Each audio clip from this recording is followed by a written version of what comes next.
नमस्कार। स्वामी विवेकानंद ने कहा है, किसी भी कार्य को करने के लिए तुरंत उठो, जागो और तब तक अपने उस काम में लगे रहो जब तक कि आप अपने लक्ष्य को प्राप्त नहीं कर लेते हैं।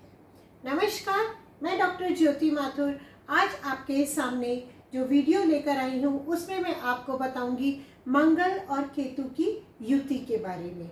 मंगल 7 जून 2025 को रात में 2:10 पर सिंह राशि में प्रवेश करेंगे, जहां ऑलरेडी केतु विराजमान है। तो इस तरह से मंगल और केतु दोनों मिलकर के कुछ केतु योग या जिसे हम अंगारक योग कहते हैं वो बना रहे हैं। सिंह राशि पर वैसे ही शनि की ढैया चल रही है, चतुर्थ ढैया है। तो इस तरह से सिंह राशि के में जब मंगल और केतु आए हैं तो शनि के साथ मिलकर के उन्होंने षडाष्टक संबंध भी स्थापित किया है। मंगल उग्र ग्रह है, मंगल पराक्रम के स्वामी है, मंगल ओजस्वी ग्रह है, मंगल सेनापति है, मंगल फटाफट काम को करने के लिए उत्साहित करते हैं, ब्लड का कारक है, बोन मैरो का कारक है। और इसी तरह से केतु जो है, केतु मैंने पहले भी आपको बताया था, केतु स्वर भानु राक्षस का धड़ है और उस धड़ में हेड नहीं है, सिर नहीं है, क्योंकि सिर जो है वो राहु है।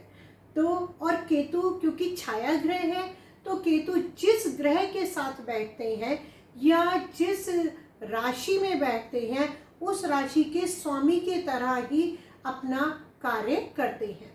अब केतु मंगल के साथ युति कर रहे हैं और सिंह राशि में है। सिंह राशि के स्वामी है सूर्य। सूर्य खुद में भी अग्नि ग्रह है, उग्र ग्रह है और पराक्रम का द्योतक है।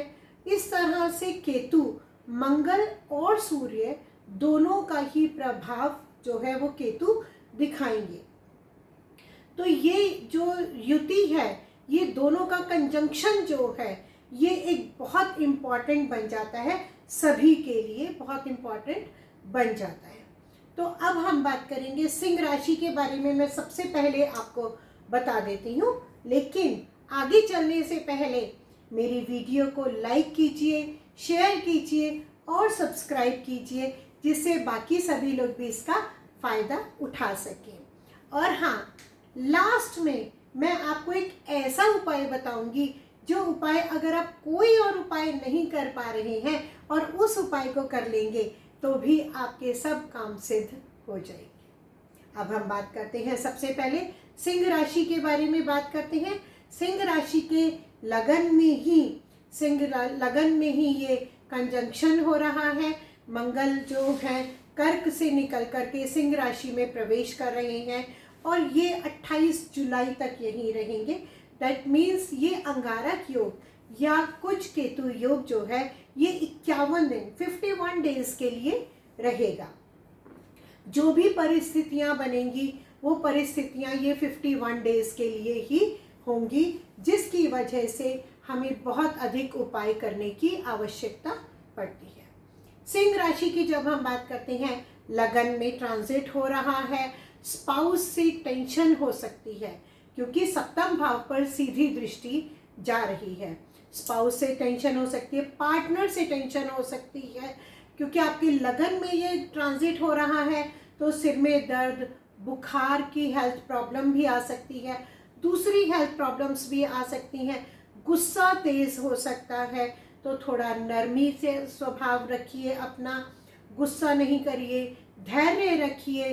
और आपके लिए जो मैं उपाय लेकर के आई हूँ वो उपाय है कि आपको एक लाल कपड़े में सौंफ थोड़ी सी बांध करके अपने बेडरूम में रखिए, ताकि आपके अपने स्पाउस के साथ रिलेशंस जो हैं वो मीठे रहें, नरम रहे रिलेशंस।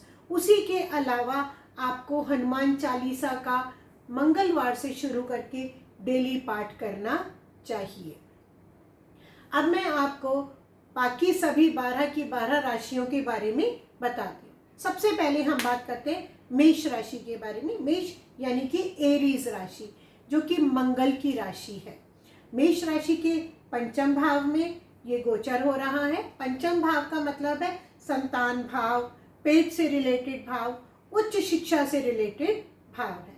जो उच्च शिक्षा वाले लोग हैं उनको हो सकता है वो ज़्यादा एग्रेसिवली अपनी तैयारियां करेंगे, पढ़ाई करेंगे। संतान के साथ हो सकता है संबंध थोड़ा सा डगमगा जाए, तो थोड़ा पेशेंस के साथ काम लें। मेष लगन के लोग, मेष राशि के लोग थोड़ा ध्यान रखिए। संतान के साथ जब भी बात करें तो थोड़ा सा पेशेंस रखिए अपनी बात में। और आप जो हैं ध्यान रखिए, आपको पेट की बीमारी हो सकती है, पित्त से रिलेटेड डाइजेशन की प्रॉब्लम भी आपके साथ में आ सकती है। तो आपके लिए उपाय क्या है? आप मंगल के बीज मंत्र का जाप करिए। मंगल का बीज मंत्र है ओम क्राम क्रीम क्रौम सह भौमाय नमः, और इसके साथ ही साथ बजरंग बाण का पाठ भी आपको करना फायदा देगा। अब हम बात करते हैं वृषभ राशि के बारे में बात करते हैं। वृषभ राशि के चतुर्थ भाव में ये ट्रांजिट हो रहा है। चतुर्थ भाव जो है वाहन का, माता का, और मंगल होता है तो प्रॉपर्टी का भी कारक बनता है, भूमि का कारक भी बनता है। इस तरह से माता को हो सकता है हेल्थ की प्रॉब्लम्स आएंगी, हेल्थ प्रॉब्लम हो सकती है। वाहन चलाते समय भी आपको बहुत ज़्यादा ध्यान रखना है। अगर आपकी प्रॉपर्टी से रिलेटेड हो सकता है विवाद खड़े हो जाए, तो उसके लिए आपको क्या करना है? सुंदरकांड का पाठ करना है। मंगलवार, अगर आप डेली नहीं कर सकते हैं तो हर मंगलवार और शनिवार सुंदरकांड का पाठ ज़रूर कीजिए, उसी से आपको लाभ होगा। इसके बाद हम बात करते हैं मिथुन यानी कि जेमिनी राशि, जिसके कि तृतीय भाव में थर्ड हाउस में ये ट्रांजिट हो रहा है। थर्ड हाउस सिबलिंग्स का होता है। सिबलिंग से संबंध थोड़ा सा कॉशियस रहिएगा, सुधार भी होगा और आक्रामक नहीं रहिएगा। अगर आप अपनी वाणी पर कंट्रोल करके रखेंगे, उग्र नहीं होंगे, तो आपके अपने सिबलिंग्स के साथ, भाई बहनों के साथ संबंध बहुत अच्छे हो जाएंगे। स्पिरिचुअलिटी में आपके थोड़ा बढ़ावा होगा, आपका इंटरेस्ट बढ़ेगा, धार्मिक कामों में आपको लाभ मिलेगा, अच्छे रिजल्ट्स आपको मिलेंगे। जो भी आप काम करें उसके रिजल्ट्स बहुत अच्छे मिलेंगे।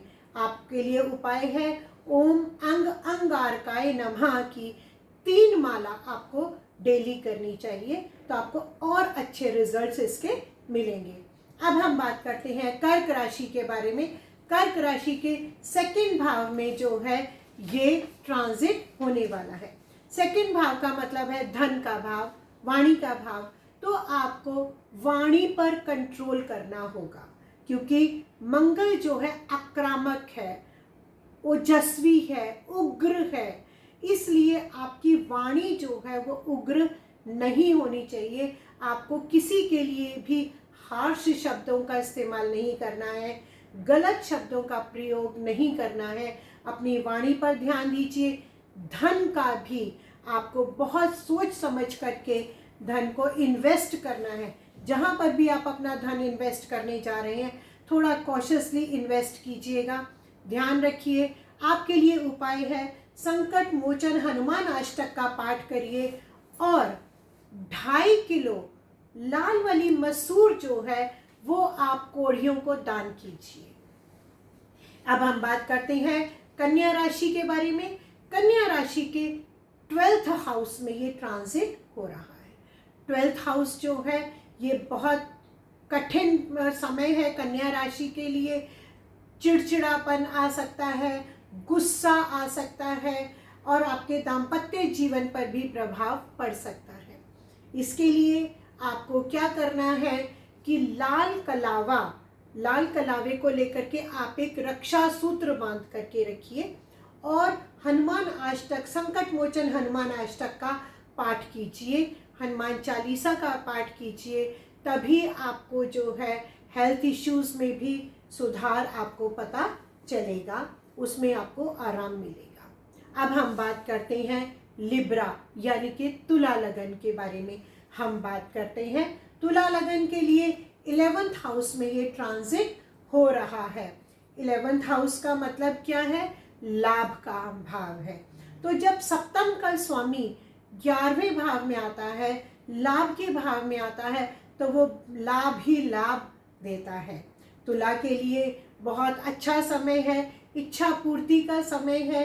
आपकी जो इच्छाएं होंगी वो आपकी फटाफट आपकी इच्छाएं पूरी होती चली जाएंगी। लेकिन उसके लिए आपको करना क्या है कि आपको हनुमान अभय मंत्र का पाठ करना है। याद रखिए, हनुमान अभय मंत्र का आपको पाठ करना चाहिए।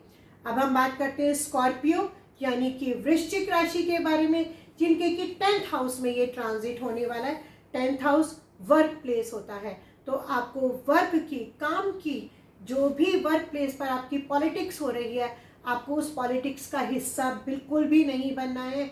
आपके खिलाफ षड्यंत्र होने के चांसेस हो सकते हैं। और हाँ, वाहन चलाते हुए बहुत सावधानी रखिए।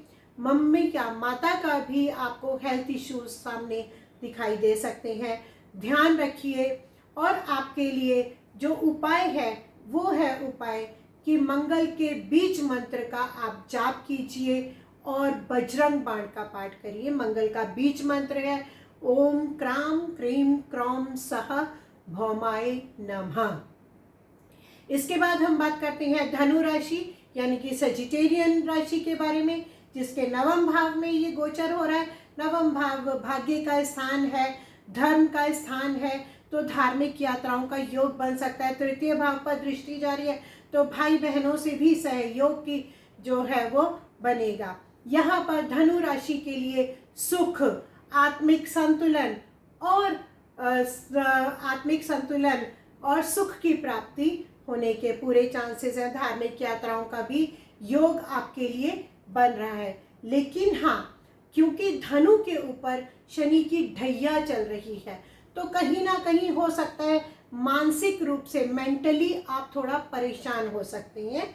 उसके लिए आपको उपाय करना होगा, और आपके लिए उपाय है कि आपको हनुमान चालीसा का डेली पाठ करना चाहिए। और हनुमान चालीसा के साथ ही साथ आप कीजिए हनुमान जी का जो बीज मंत्र है, मंगल का जो बीज मंत्र है वो है ओम क्राम क्रीम क्रौम सह भौमाय नमः का आपको पाठ करना लाभ देगा। अब हम बात करते हैं मकर राशि, मकर यानी कि कैप्रिकॉर्न के बारे में अब हम आपसे बात करें। कैप्रिकॉर्न के अष्टम भाव में ये गोचर होने वाला है। अष्टम भाव जो है वो अचानक से फल देने वाला होता है। अचानक का मतलब है दुर्घटना के चांसेस बन रहे हैं यहाँ पर, और हो सकता है आपको सेक्स ऑर्गन से रिलेटेड भी कोई डिजीज होने के चांसेस भी हो सकते हैं। तो आपको कोई भी काम, जोखिम वाला काम नहीं करना है, अचानक से कोई निर्णय नहीं लेना है। और इसके लिए जो उपाय है वो है बजरंग बाण का पाठ करिए, वट वृक्ष यानी कि बड़ के पेड़ पर कच्चा दूध और जल मिला करके चढ़ाइए, और ओम अंग अंगारकाय नमः की एक माला का डेली आप जाप कीजिए। अब हम बात करते हैं कुंभ राशि यानी कि एक्वेरियस की। एक्वेरियस के ऊपर शनि की 7.5 भी चल रही है, और जब यहाँ पर हम देखते हैं तो सप्तम भाव में ये गोचर हो रहा है।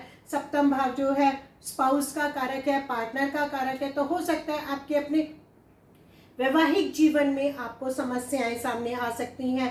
स्पाउस के साथ आपकी प्रॉब्लम्स जो हैं वो बढ़ सकती हैं, पार्टनर्स के साथ भी आपकी प्रॉब्लम्स बढ़ सकती हैं, और हेल्थ इश्यूज भी आपको आ सकते हैं।